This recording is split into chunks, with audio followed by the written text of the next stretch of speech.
Bismillahirrahmanirrahim. Assalamualaikum warahmatullahi wabarakatuh. Bertemu kembali kita pada kuliah metodologi penelitian.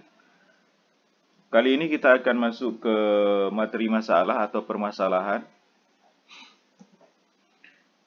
Eh, Penelitian pada hakikatnya adalah suatu kegiatan ilmiah untuk memperoleh pengetahuan yang benar tentang suatu masalah.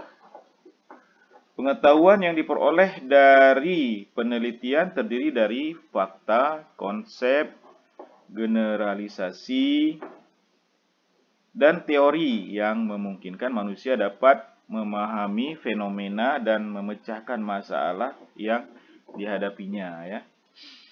Masalah penelitian dapat timbul karena adanya kesulitan yang mengganggu kehidupan manusia atau semata-mata karena dorongan ingin tahu sebagai sifat naluri manusia.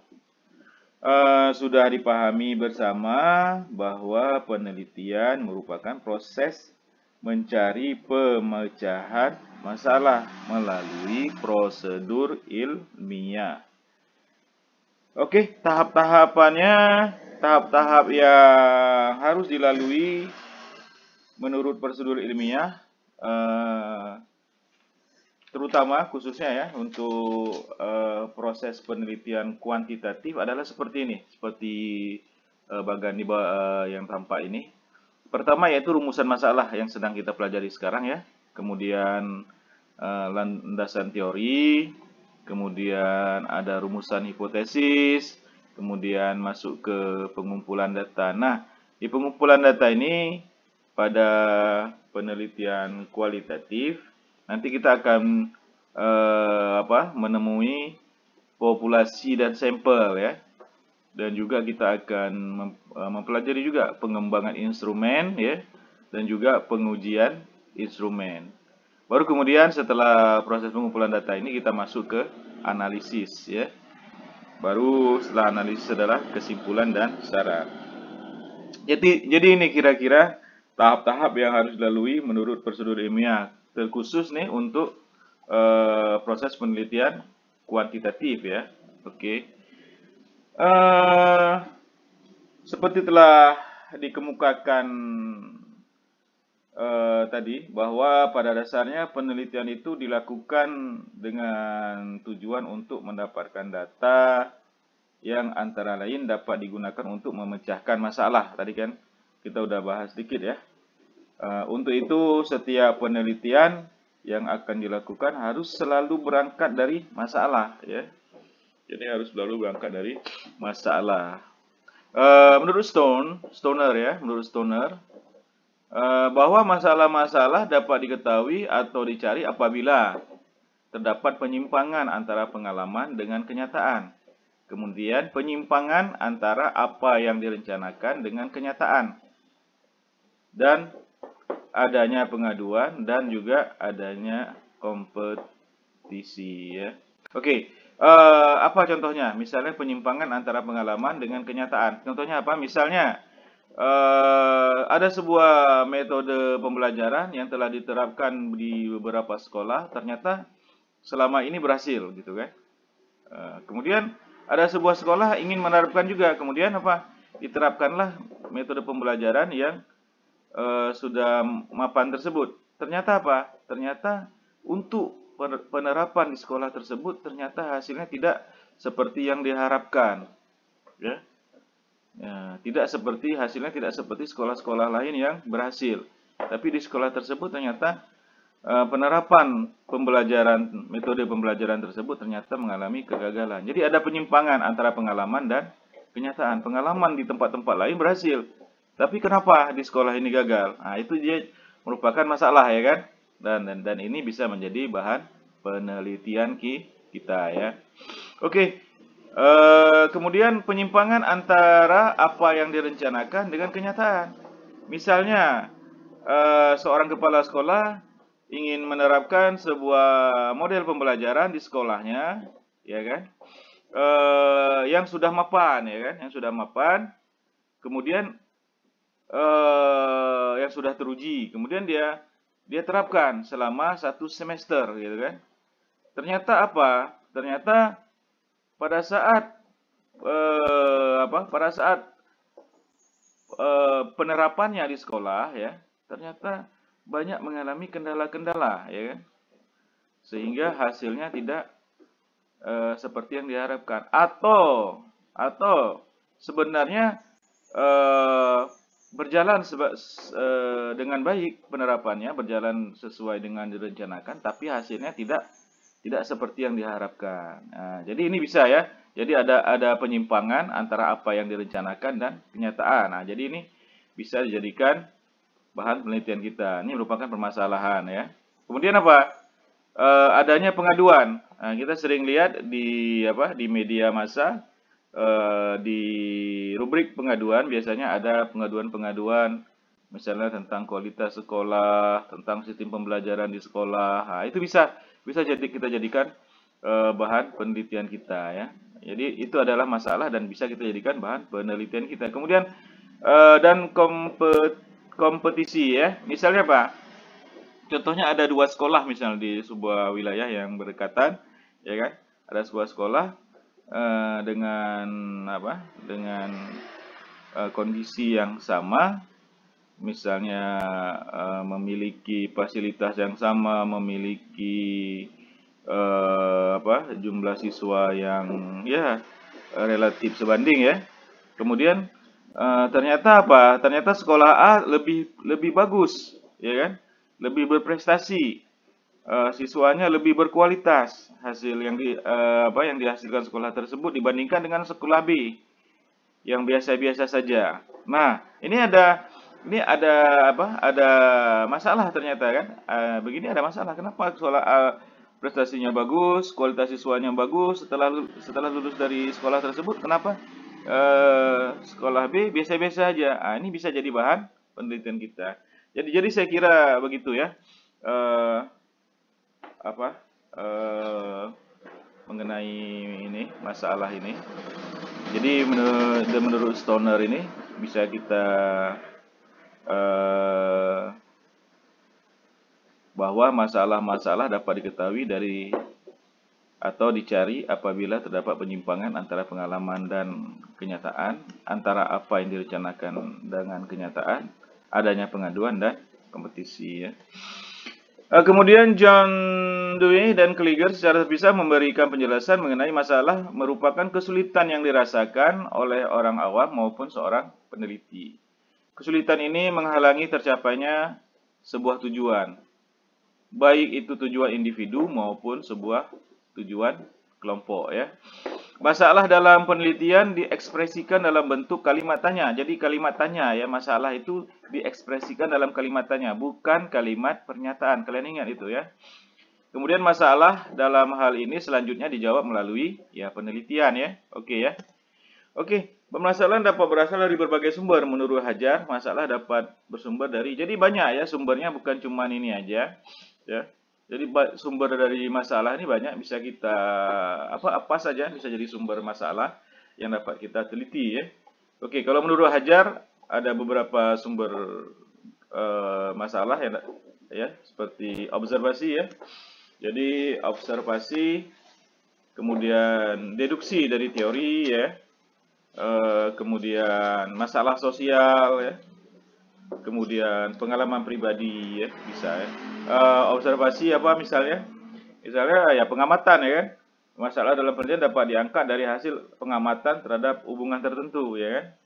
Misalnya selama ini kita perhatikan, kita amati kenapa siswa-siswa sekolah A yang satu wilayah ini itu kalau pada siang hari, pada jam sekolah sering berkeliaran ya kan di luar, sedangkan sekolah B hampir tidak pernah kita lihat siswanya berkeliaran pada saat jam sekolah. Nah, ini kan hasil observasi kita, ternyata ada masalah itu kan.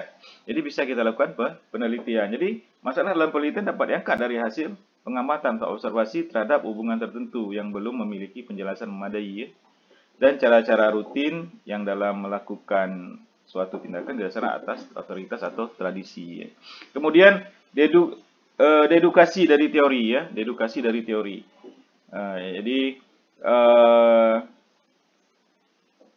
teori merupakan konsep-konsep yang masih berupa prinsip-prinsip umum yang penerapannya belum dapat diketahui selama belum diuji secara empiris. Nah, tugas kita lah yang mengujikannya dalam bentuk penelitian ya.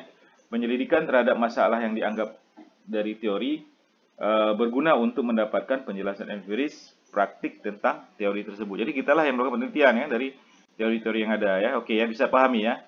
Kemudian kepustakaan ya. Kepustakaan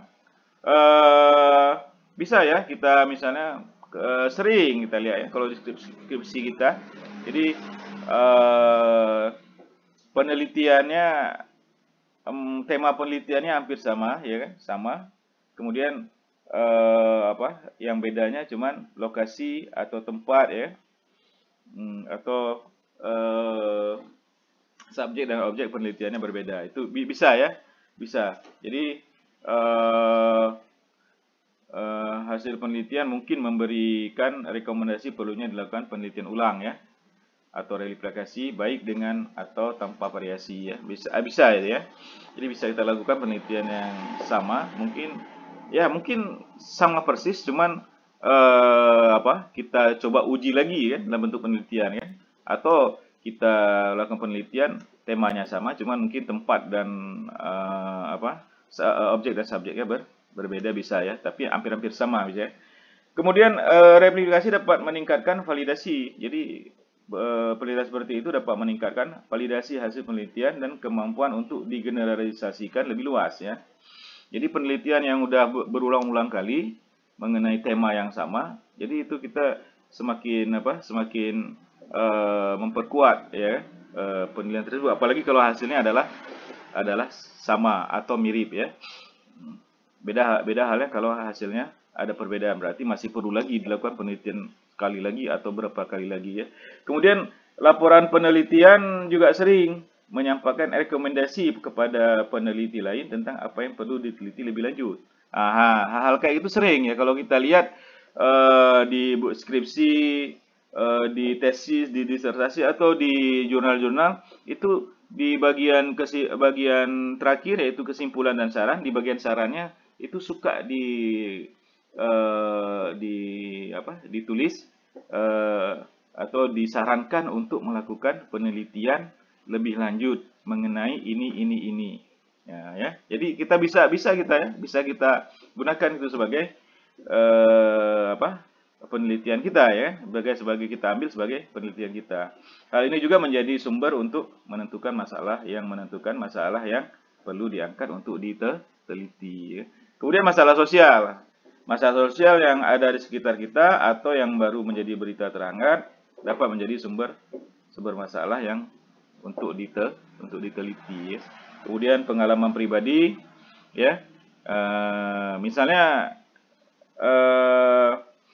seperti saya saat mengunjungi sebuah sekolah dasar, saya melihat jalur evakuasi di bagian informasi papan pengumuman mengenai jalur evakuasi. Saya lihat ada yang menurut saya kurang tepat ya, karena saya pernah melakukan penelitian untuk tesis saya mengenai jalur evakuasi. Maka pada saat saya lihat, saya punya pengalaman di penelitian jalur evakuasi, maka pada saat saya melihat jalur evakuasi yang disiapkan untuk sebuah sekolah dasar, saya merasa ada sesuatu yang kurang tepat ya. Makanya saya coba melakukan penelitian.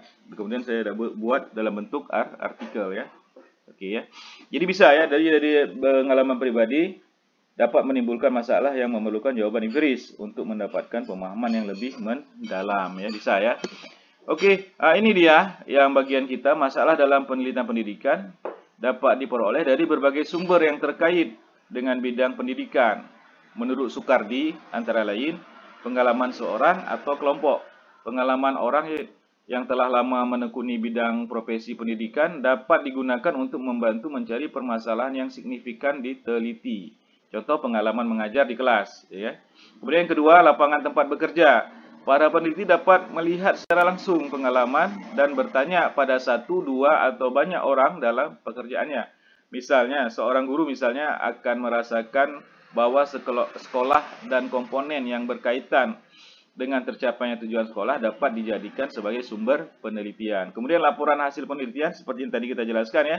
Dari hasil penelitian yang biasanya dalam bentuk jurnal, biasanya disampaikan ada hasil temuan baru, juga ada kemungkinan penelitian yang direkomendasi seperti yang sudah saya jelaskan barusan.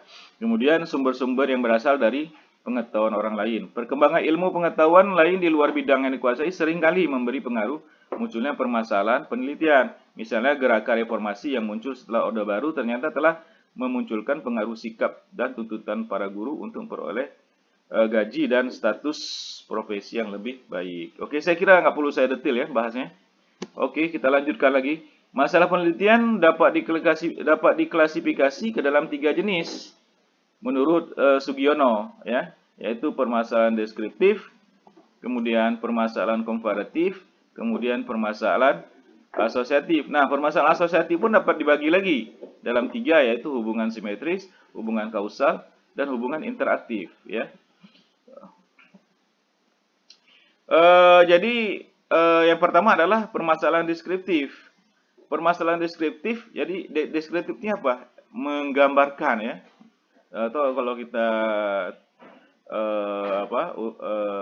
coba definisikan, deskriptif itu menggambarkan sesuatu ya. Jadi permasalahan deskriptif merupakan permasalahan dengan variabel mandiri, baik hanya pada satu variabel atau lebih. Jadi masing-masing variabel kita ingin mendeskripsikan atau kita ingin menjelaskan masing-masing variabel ya. Jadi variabelnya berdiri sendiri ya, masing-masing variabel berdiri sendiri ya, bisa dipahami ya. Jadi di sini kita di permasalahan deskriptif kita ingin menjelaskan masing-masing variabel tersebut ya. Oke, dalam penelitian ini peneliti tidak membuat perbandingan ya. Jadi kita tidak membandingkan variabel satu pada sampel yang lain, hanya mencari hubungan variabel yang satu dengan variabel yang lain ya. Oke, jadi yang kita cari cuma hubungannya aja. Ada hubungan variabel satu dengan variabel lain. Nanti kita bisa jelaskan di hasil penelitian kita ya. Contohnya seberapa tinggi minat baca dan lama belajar rata-rata per hari murid-murid sekolah di Indonesia. Dan ini kelihatan ya. Jadi kita ingin tahu seberapa tinggi minat baca murid-murid di sekolah di Indonesia, maupun kita ingin tahu juga variabel kedua, yaitu lama belajar rata-rata per hari murid sekolah di Indonesia. Jadi kita ingin menjelaskan tentang tinggi minat baca, kemudian kita juga ingin menjelaskan lama belajar rata-rata. Nah nanti biasanya biasanya apa? Ada hubungannya ya antara tinggi belajar, mungkin ada hubungannya dengan lama belajar rata-rata, atau tidak ada hubungannya. Nanti kita lihat ya. Jadi mengenai variabel ini kita akan bahas setelah materi ini ya. Jadi pada materi selanjutnya kita akan bahas variabel, dan itu salah satu yang perlu kalian pahami betul-betul ya. Kemudian contoh lain, seberapa besar efektivitas model pembelajaran Jigsaw terhadap prestasi belajar siswa dan lain-lain ya. Oke, kita lanjutkan aja. Kemudian permasalahan komparatif. Permasalahannya jadi ini komparatif artinya membandingkan ya. Jadi permasalahan ini merupakan rumusan masalah penelitian yang membandingkan keberadaan satu variabel atau lebih pada 2 atau lebih sampel yang berbeda. Jadi kita membandingkan ya pada waktu yang berbeda pula ya. Jadi kita bandingkan. Misalnya apa? Adakah perbedaan prestasi belajar antara murid sekolah A dan sekolah B? Nah, jadi kita bandingkan ya kan. Variabel penelitian adalah prestasi belajar pada 2 sekolah A dan sekolah B. Jadi prestasi belajar sekolah A bagaimana, prestasi belajar sekolah B bagaimana, kita bandingkan nanti kan, dan contoh lainnya ya. Kemudian kita masuk ke permasalahan asosiatif. Nah, permasalahan asosiatif ini ada 3 ya. Jadi terdapat 3 bentuk, yaitu hubungan simetris, hubungan kausal, dan hubungan interaktif ya. Permasalahan asosiatif merupakan rumusan masalah penelitian bersifat menanyakan hubungan antara 2 variabel atau lebih. Jadi yang ingin diteliti adalah hubungannya. Ya, jadi hubungan antara 2 variabel atau lebih ya. Oke. Ada 3 bentuk tadi, yaitu simetris. Hubungan simetris adalah suatu hubungan antara 2 variabel atau lebih yang kebetulan munculnya bersamaan. Ya, nah, bagaimana contohnya? adakah hubungan antara warna rambut dengan kemampuan memimpin negara? Ya, misalnya kita ingin teliti warna rambut presiden atau kepala negara, presiden atau perdana menteri, ya kan, di seluruh dunia dengan kemampuannya memimpin. Nah, kalau warna rambut kita bisa dapatkan langsung ya secara datanya dapat kita kumpulkan melalui foto atau apa ya kan. Kemudian kemampuan memimpin dapat kita lihat dari survei-survei di negara tersebut ya kan. Jadi kita bisa bandingkan misalnya presiden dengan rambut pirang ya kan, kemampuan memimpinnya bagaimana gitu kan. Jadi bisa kita lakukan penelitian. Jadi dia istilahnya bersamaan, munculnya bersamaan, oke. Nah, dan kita ingin lihat adakah hubungan gitu kan, adakah hubungan antara warna rambut dan kemampuan memimpin. Oh, ternyata presiden dengan rambut pirang lebih baik memimpin negaranya misalnya ya. Dan contoh lainnya ya. Sekarang B, hubungan kausal ya. Hubungan kausal adalah hubungan yang bersifat sebab akibat ya, sebab akibat. Jadi di sini ada variabel independen, yaitu variabel bebas ya, yaitu variabel bebas. Dan variabel dependen, variabel terikat ya. Jadi hubungan sebab akibat. Jadi kalau dia hubungan sebab akibat, dia ada variabel independen, variabel yang mempengaruhi, atau variabel bebas ya. Jadi dia yang bisa yang kita otak-atik istilahnya ya. Kalau lampu sama saklar, berarti dia saklarnya yang kita ketak-ketuk gitu ya, kita hidup matikan. Jadi dia ini variabel independen yang bebas ya. Jadi variabel bebasnya, dan sedangkan dependen itu variabel yang dipengaruhi. Misalnya kalau kita tekan kalau kita tekan saklar ke atas on atau ke bawah on, dia akan hidup ya kan. Kemudian kalau kita tekan off, dia akan mati gitu kan. Jadi kalau antara saklar sama lampu, maka independen ini adalah saklarnya, sedangkan dependen ini atau terikat ini adalah lampunya. Oke, kalau independennya kita tekan off, maka lampunya akan mati, dependennya akan mati. Kalau independennya, saklarnya kita tekan on, maka dependennya akan hidup ya kan. Jadi yang terikatnya akan hidup. Oke, bisa paham ya. Oke, contohnya apa? Adakah pengaruh pendidikan orang tua terhadap prestasi belajar anak? Jadi independennya, variabel bebasnya orang tua. Kenapa? Orang tua macam-macam, ada berpendidikannya SD, SMP, SMA ya kan. Kemudian ada yang S1, S2, S3 ya kan. Nah, dia ini variabel bebasnya. Kita akan lihat ke variabel dependennya. Variabel dependennya apa? Prestasi belajar anaknya. Ada pengaruhnya enggak gitu kan? Ada sebab akibatnya enggak gitu kan? Apabila orang tuanya berpendidikan sarjana misalnya, apakah anaknya akan prestasi belajar anaknya akan lebih baik misalnya kan? Nah, di sini kita lihat ya. Nah, ini dia. Jadi variabel independen yaitu orang tua, pendidikan orang tua, dan variabel dependen yaitu prestasi belajar anak. Adakah hubungan sebab akibatnya ya? Oke, saya kira itu. Kemudian kita masuk ke hubungan interaktif. Hubungan interaktif adalah hubungan yang saling mempengaruhi. Di sini tidak diketahui mana variabel independen dan dependen. Jadi dia saling mempengaruhi, saling pengaruh dan mempengaruhi. Jadi kita nggak bisa menentukan mana yang independen maupun yang dependen ya. Contohnya apa? Hubungan antara motivasi dan prestasi belajar anak SD di kecamatan A. Oke. Nah, jadi hubungan antara motivasi dan prestasi belajar anak. Nah, di sini dapat nyatakan motivasi mempengaruhi prestasi, tetapi juga prestasi dapat mempengaruhi motivasi. Artinya apa? Apabila motivasi belajar anak itu tinggi, ya kan, ya, maka prestasi belajarnya juga tinggi. Atau dengan prestasi yang tinggi menyebabkan mempengaruhi motivasi belajar anak menjadi lebih tinggi gitu kan. Ya, jadi saling kita tidak tahu mana yang dependen mau yang independen, atau contoh-contoh lainnya ya. Oke. Kemudian ada 3 kriteria untuk menentukan permasalahan yang baik dan pernyataan masalah yang baik. Jadi ada 3 kriteria untuk menentukan permasalahan yang baik dan pernyataan masalah yang baik. Menurut Kerlinger, yaitu masalah harus mengungkapkan suatu hubungan antara dua variabel atau lebih, ya.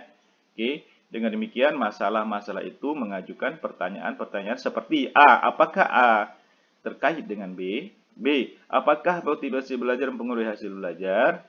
Oke, ya paham ya.